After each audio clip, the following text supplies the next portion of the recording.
Caloroga Shark Media.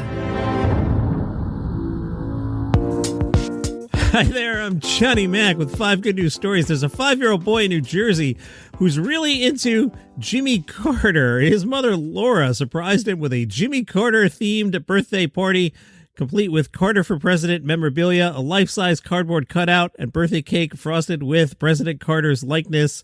Why? Lauren said this all started on President's Day when the boy was 3. She showed him a chart of all the presidents to have ever lived, and the boy liked Jimmy Carter. Mom says he just loved how much he helped people. He loved that he built houses for Habitat for Humanity, and he wants to build houses when he grows up. One of the questions they often get is, are you from Georgia? No, we're from New Jersey. Speaking about building houses, the Veterans Community Project broke ground on its 6th tiny home village, this time in Milwaukee, Wisconsin, to offer military veterans a fresh start. Each 240-square-foot home is part of a larger community designed to help residents regain stability and independence.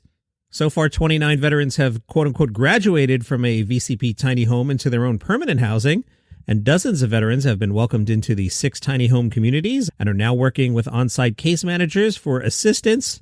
The 6 villages are in Glendale, Arizona, Kansas City, Missouri, Longmont, Colorado, Sioux Falls, South Dakota, St. Louis, Missouri, and now Milwaukee, Wisconsin. That'll bring the total to 240 homes. The homes are built on foundations connected to city utilities, include a full kitchen, bath, and living area. The VCP says the rooms are arranged in a barrack-style layout that feels familiar and safe. Chalice gave birth to baby boy Ace at the Advocate Christ Medical Center in Oaklawn, Illinois. Her partner Denzel took the opportunity to ask a big question, and Ace helped share the message in footage of the proposals. Nurses dressed Ace in his first outfit. Printed on the onesie is the question, Mommy, will you marry Daddy? There's a video. Mom looks a little confused. Then she notices Dad kneeling beside her holding a ring. She says, oh my God, yes. The couple first met when they were students in high school near Chicago. They lost touch after he and his family moved away, but they met up again after their mutual friends reintroduced them. Dad says, since she came back in my life, I knew I wanted to marry her. Nice job by Eeyore the dog. I'll tell you what Eeyore did, but back in 2019, Eeyore had been hit by a car and taken to the local rescue in Pensacola with a badly broken leg. The organization decided to pay for an expensive surgery to repair the bone. Well, fast forward to modern times. An elderly man called the sheriff's office. His wife was missing. She'd been out walking Eeyore. Eeyore now belongs to the woman's son. 30 minutes went by, then an hour, and she hadn't returned. The man told the police she never takes more than 10 to 15 minutes. It's almost an hour now.